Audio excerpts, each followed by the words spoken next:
जय जिनेंद्र। स्वागत है आप सभी का हमारे विशेष कार्यक्रम समस्या एक समाधान अनेक। मैं हूं डॉक्टर प्रिया जैन, मैं doctor Pradeep Jain. Vastu expert, astrologer and मंत्र थेरेपिस्ट। आप सभी का हार्दिक अभिनंदन करते हैं, स्वागत करते हैं। बंधुवर 45वें काव्य पर चर्चा कर रहे थे पिछले कई दिनों से, और ये ऐसा काव्य है जो कभी खत्म होने वाला नहीं है। अगर हम अपना पूरा जीवन लगाकर भी इस काव्य के बारे में बातें करें, चिंतन करें, मनन करें, ये ऐसा महासमुद्र है कि जिसमें से जितना पानी निकालो उतना कम है। उतना कम है। ये कभी खाली होने वाला नहीं है। इसमें और रस आता जाएगा, और हीरे, पन्ने, मोती, जवाहरात मिलते चले जाएंगे, और समुद्र की अक्षय निधियां हमें प्राप्त होती चली जाएंगी। तो बस हमको और आपको एक ही कार्य करना है। क्या? गहरे में और गहरे में हमें डुबकियां लगानी है, डूबते जाना है और अपने आप को भूल जाना है। लेकिन पार वो ही होते हैं जो अपने आप को समुद्र के हवाले कर देते हैं। पार वो ही होते हैं जो अपने आप का अपना समर्पण अपने आराध्य के चरणों में कर देते हैं। जब तक मैं और तू का भेद रहता है, जब तक समुद्र में खुल के नहीं नहाया जाएगा, तब तक उसका आनंद भी नहीं आ पाएगा।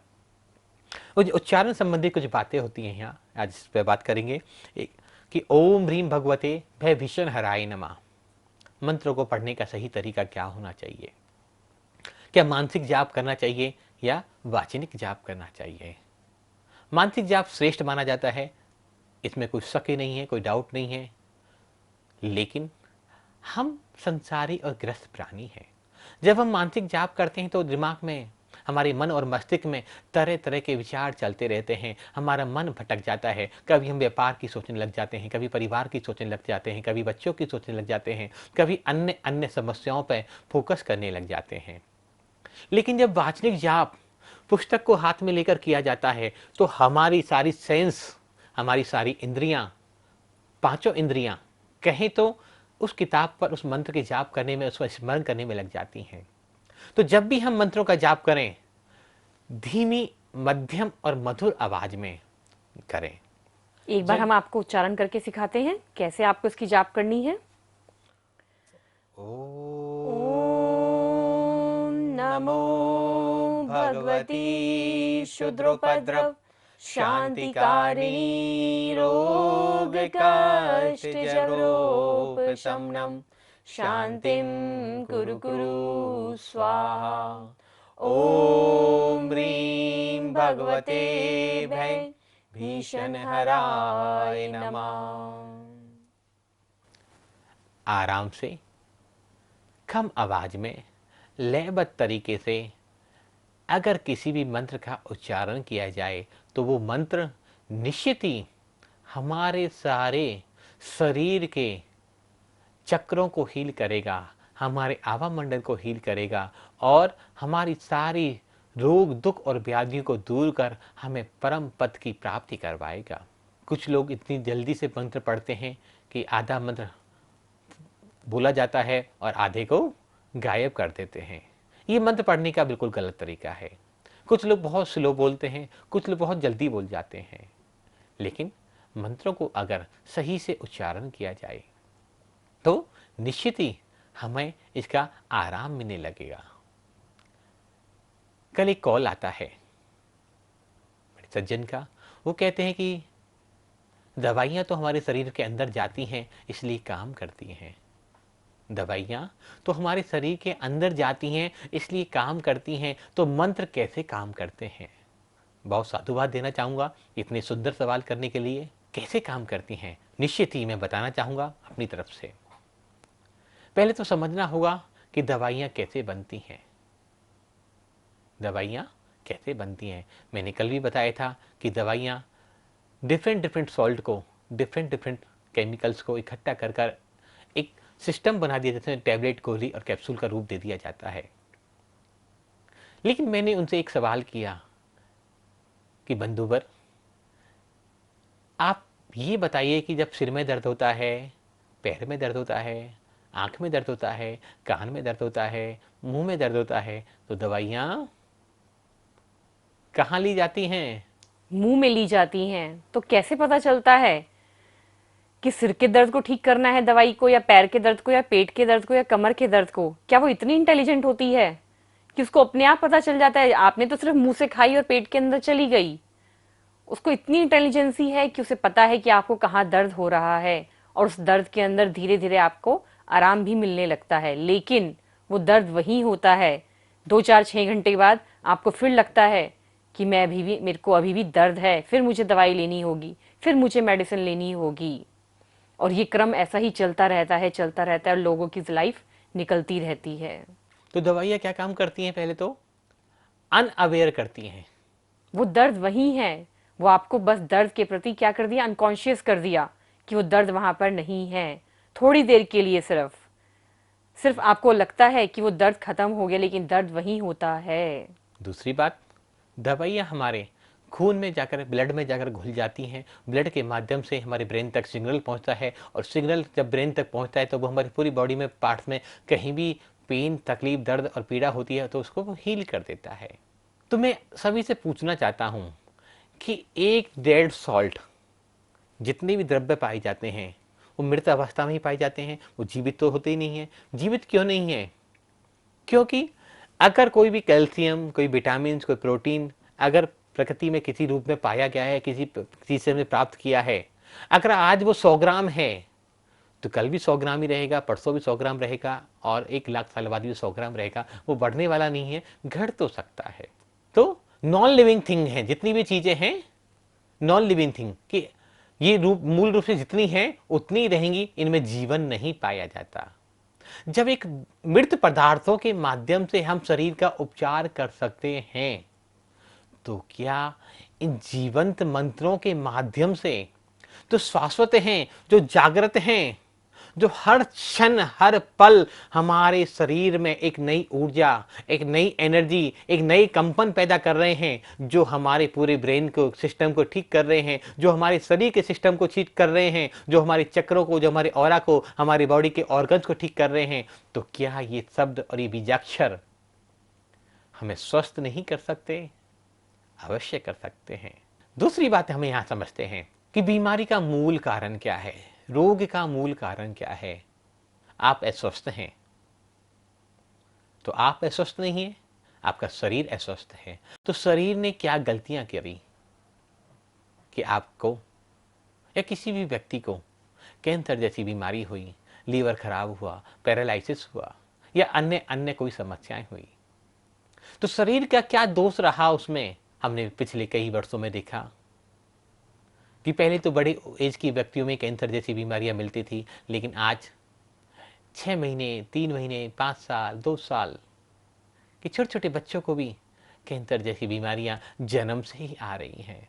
तो बड़े व्यक्ति को तो हम कह सकते हैं कि उसने खान पान गलत किया होगा, उसने भोजन गलत खाया होगा, उसने मन में विचार विकल्प रखे होंगे, लेकिन उस छोटे बच्चे ने ऐसे कौन से अपराध कर दिए, ऐसा कौन सा विजातीय पदार्थ खा लिया जिसको माँ के गर्भ में ही कैंसर हो गया, जिसको 5 साल की उम्र में कैंसर हो गया, जिसको 6 साल की उम्र में कैंसर हो गया। बड़ी सोचनीय और विचारणीय अवस्था आ जाती है जब ऐसे दुखी जन को देखते हैं। हृदय करुणा से भर जाता है, मन बड़ा दुखी होता है। तो ये अनंत भवों के कर्मों का खेल है, जिनको हम कैरी टू फॉरवर्ड करते चले जा रहे हैं। आज अगर कोई व्यक्ति का मरण होता है और वो कैंसर जैसी व्याधि से मृत्यु पाता है, कष्ट पाता है, और वो मुक्त नहीं हो पाया यहाँ आज व्याधि से, रिलीज नहीं कर पाया अपने आप को, तो क्या होगा? कल जब आपका पुनर्जन्म होगा, कल जब आपको फिर से जीवन मिलेगा, कल जब आपको दोबारा से मनुष्य पर्याय मिलेगी, तो ये व्याधियां वहीं से ही प्रारंभ हो जाएंगी। जैसे इसको हम हिंदी भाषा में समझ सकते हैं कि 31 मार्च में जो आपके बैलेंस होगा अकाउंट में, वही 1 अप्रैल को ट्रांसफर होता है। आप उसमें चाहे 10 रुपए हो, चाहे 10 लाख हो, चाहे 10 करोड़ हो, वही 1 अप्रैल को ट्रांसफर होते हैं। ना ही कम होता, ना ही ज्यादा होता। तो उसी तरह हमारी लाइफ है, उसी तरह ही से हमारे कर्माज हैं। जो बैलेंस रह गया, जो बैलेंस है, वही ट्रांसफर होगा न्यू बर्थ में भी।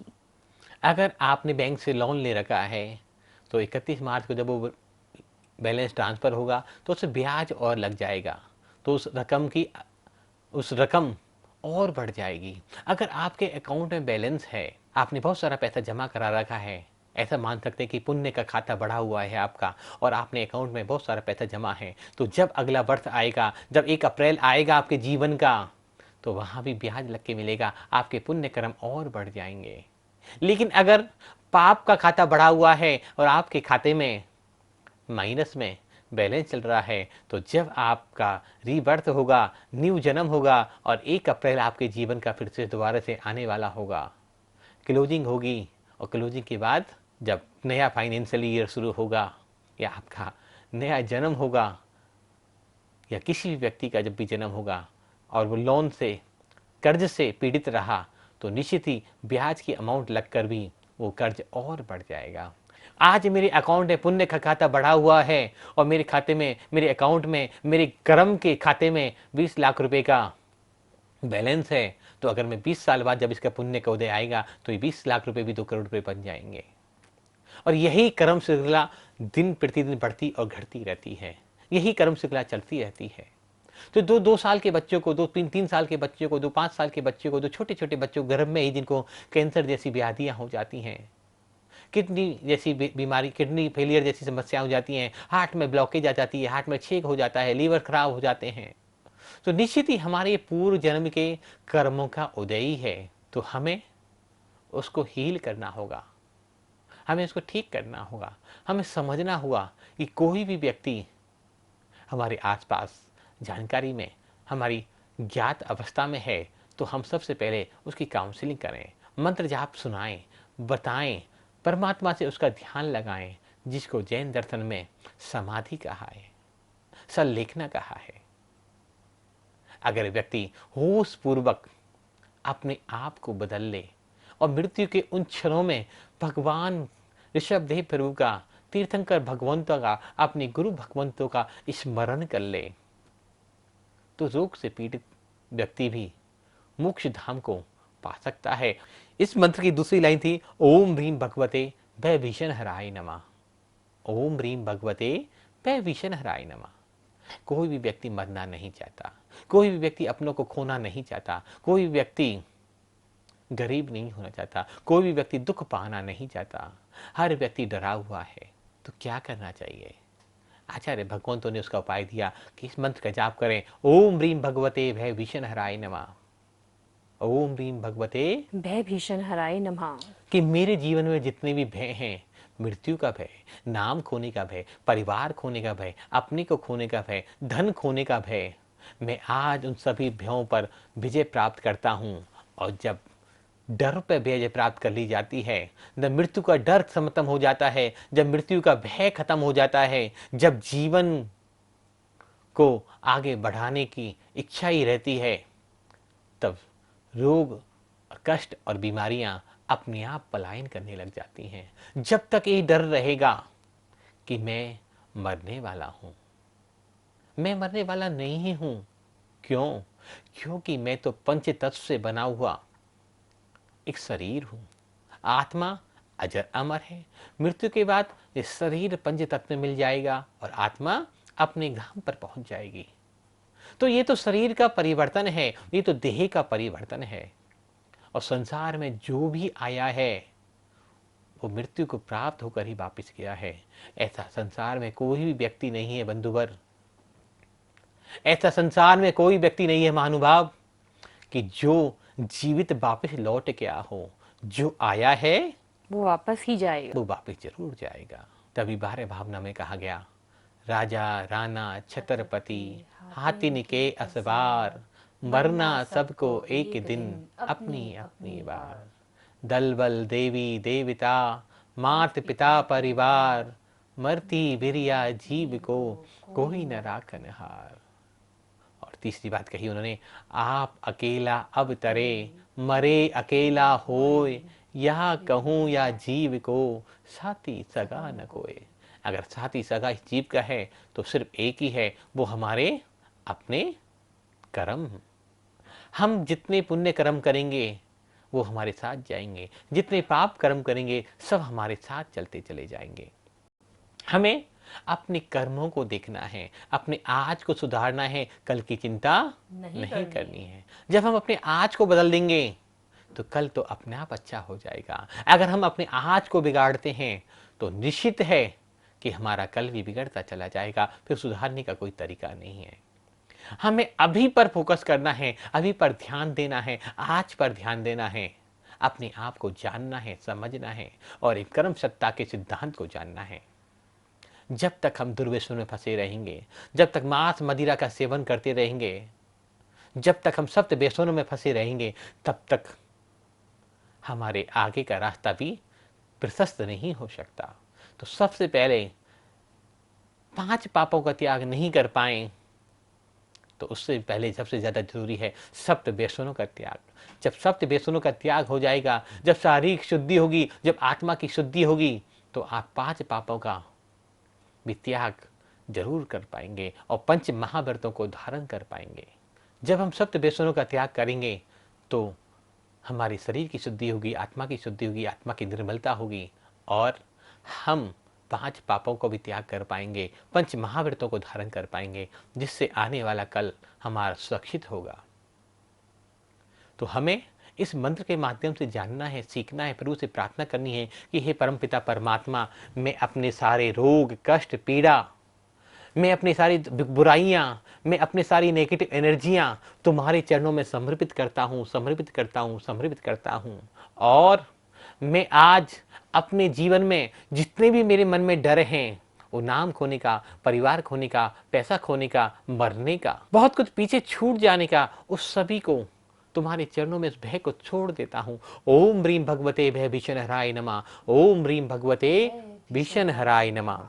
कि मेरे जीवन में आज के बाद कोई भी डर नहीं होगा। इन मंत्रों के संबंधित अधिक जानकारी के लिए आप हमारी वेबसाइट www.bhaktamarmantrahealing.com पर विजिट कर सकते हैं और हमारा यूट्यूब चैनल है भक्तांबर मंत्रा हीलिंग। और कोई विशेष जानकारी के लिए आप हमें दिए हुए नंबर पर व्हाट्सएप कर सकते हैं। आप इन मंत्रों के माध्यम से अपने आप को बदलना चाहते हैं, अपने जीवन को संवारना चाहते हैं, तो हमारे विशेष कार्यक्रम रेकी भक्तामरीन निवरिक कोर्स, जिसमें मंत्रों का सही उच्चारण सही विधि के द्वारा कैसे किया जाए, अपने आभा मंडल को कैसे चेंज किया जाए, अपने चक्रों को कैसे सुरक्षित रखा जाए, अपने जीवन को अपनी सोच के माध्यम से, अपने विचारों के माध्यम से कैसे अच्छा किया जाए। हर महीने की 5 तारीख से 10 तारीख के मध्य में यह कोर्स हमारे यहाँ कराया जाता है, जिस कोर्स में रेकी, भक्तामरी स्तोत्र, न्यूमेरिक कोर्स, भगवान आदिनाथ से जुड़े हुए बहुत सारे चीज़ों के बारे में बताया जाता है। आज बस इतना ही। अधिक आपने हमें बहुत प्रेम और शांति से सुना। कल मिलते हैं इसी समय। तब तक के लिए सभी को सादर जय जिनेंद्र। जय जिनेंद्र।